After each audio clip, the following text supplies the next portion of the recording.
It's 6 a.m. and I woke up on some random private property. Good morning. It's 6 and I had to take a sleeping bag because it was so cold. The morning was so chilly, my bug net was completely soaked.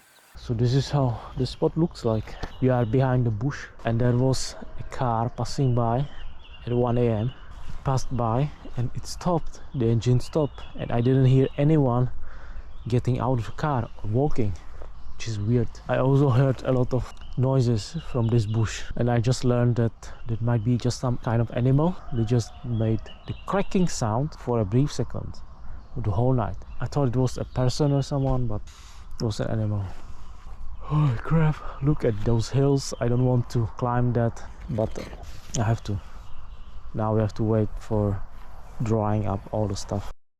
Alright, off we go again. Still have 90 kilometers to Cuneo. It's past 7 and now I see what I've been missing yesterday, not seeing all the mountains clearly, but now I do. Since the sunrise, now I see that huge mountain up there. Look at that. Looks terrifying. Again, it's so tempting. I could literally just go a few meters and take those fruits as a breakfast. Looks damn delicious. They're big and red. Then I was surprised by the busy roads early in the morning as farmers were commuting to work. I have to say, local farmers wake up really early. It's 7 a.m. and this road is so busy. There are cars going both directions, even motorcycles, and somewhat freezing. Hey, look at that nice castle on the hill. Why didn't they build it on the other hill, on this hill? That hill is not that high. As I cycled closer to mountains, I was amazed to see ruins and churches on top of nearby hills.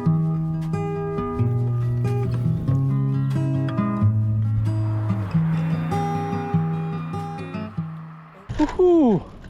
Found a Lidl in the middle of nowhere. Time for breakfast. Yeah, I can confirm that this part of Italy is so cheap. I mean, compared to Turin. A croissant pack for €1.36. That's a great deal. So I had a breakfast. Some sausages with a baguette. Now would be a great time to get some additional sleep. There seems to be a main street in Salezo. Man, those dogs, what's the deal, man? Always unsatisfied with something. It's quite busy for this hour, but it's morning on Monday and people sit in cafes in the morning instead of working. Here's some kind of church. Nice church. I have to say, climbing these cities on the hill, it's not that bad. Yeah, it's definitely doable. So there's not steep incline yet. It's definitely better than the road to Turin. That was a nightmare. There was a kid sitting in front of the gate. Maybe he was homeless. Woohoo! Yeah, this is the view with the mountains and the vineyard. Nice. Damn, that's beautiful.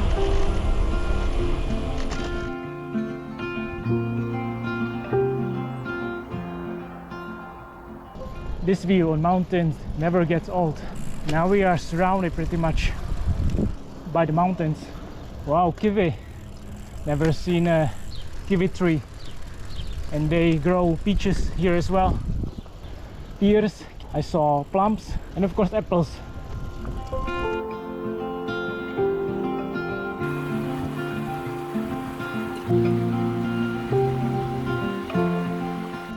The view is getting better and better.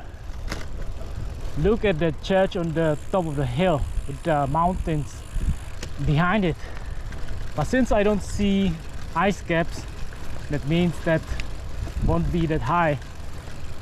Probably somewhere close to 1200-ish. That's my guess. This is like camping paradise. So much space.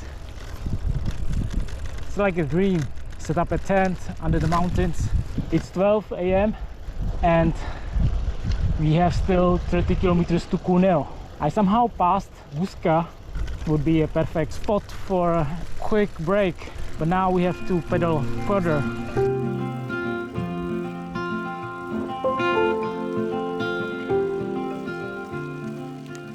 After surpassing elevation of 400 meters, I had to stop to enjoy the calmness and the view of the Alps in the background. So we will go around this hill and then go down maybe, and then I expect that there is the border with France. Really beautiful. Let's move on. So to give you some perspective, we are at 600 meters above sea, and the mountains you see on the horizon, the highest one is as high as 1200. So that's 600 meters difference, which means like a half a day hike. Yeah, more like 3 to 4 hours hike.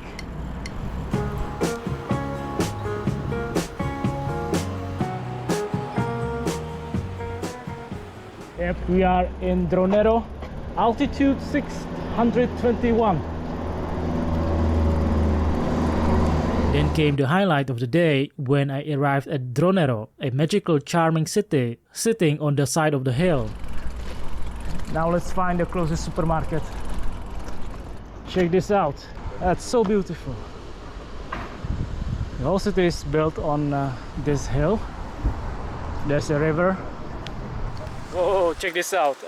Automatic grass cutter. I would miss this viewpoint if I did follow the route.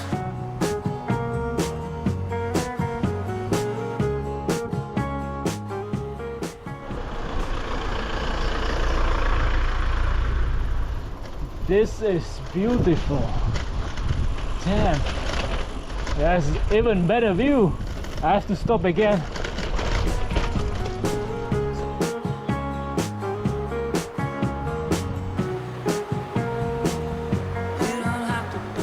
Let me tell you, from the city with the name Dronero, I wouldn't expect it to be that beautiful. I thought that it would be like an industrial city full of drones, you know, from those dystopian science fictions. But anyway, so far we are going downhill, so this was pretty nice ride. I have to say that the last part of Eurovelo to Cuneo is like a reward for all the hard work, and this is just beautiful. All roads are paved. We didn't go off-road yet, and yeah, it's a lot to look at. We still have 20 kilometers to Cuneo.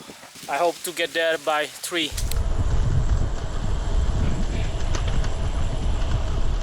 Guys, only 8 kilometers to Cuneo.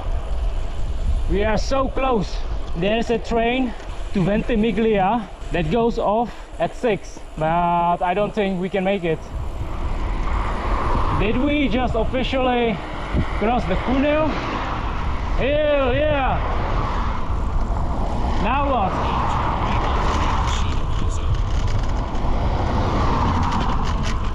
Yeah, now get quickly out of this heavy traffic, get to the city center and plan next move. I have to Google a bit if the route from Cuneo to Ventimiglia is even possible with Brompton. I don't think so. I checked the elevation profile. There are very steep climbs, like 10-20 kilometers with 10% to 15% elevation incline. I don't think I can make it, and of course there's missing GPX tracks, so the navigation would suck and I might get lost in the mountains, so I don't know. I need some reference from other bikers if they did it, and if yes, then how was it? Alternative plan is to just get the train to Ventimiglia as recommended by Eurovelo and then continue to France.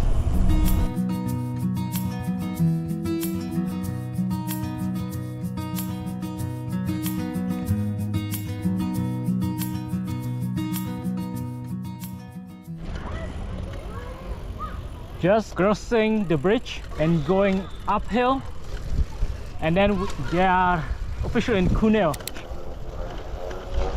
I thought that we would have to get on the bridge that is in front of me. It's a very unique architecture. But fortunately we don't have to, just have to climb this steep hill. Upon entering Cuneo, I had to figure out my next move. The train to Ventimiglia at 6 PM was leaving too soon, and I felt uneasy about biking across the mountains on my Brompton since there wasn't any official route. Therefore, I decided to book a hotel to plan my mountain crossing more deeply. Yeah, let's take a break. At the hotel, I encountered a challenge when the receptionist refused to let me bring my Brompton into the room. So a little bit of struggle again. We booked the hotel, but they are freshly renovated and they didn't like for me to put their bike into the room, even if I put it into Dimpa bag, which is crazy, right? So I have to show receptionist how it looks like when you put your Brompton into Dimpa bag. Super clean. Just in case, if you want to avoid this hotel, because you go with the bike. After some discussion, she eventually agreed, but with strict conditions. I had to promise never to take the Brompton out of its Dimpa bag and to ensure that I didn't make the room dirty. Okay guys, this is the hotel, newly renovated. One double bed, another bed. What we have here? A balcony. Oh yeah, we do.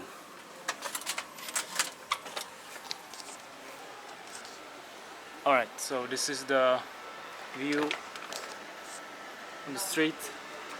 With just one night at the hotel and a plan to cross mountains on Brompton next day, I didn't have time nor energy to explore Cuneo. Instead, I focused on researching the ways to cross the French border, but more about that in the next episode. So that's it. I will stay here for one night, decide what's next.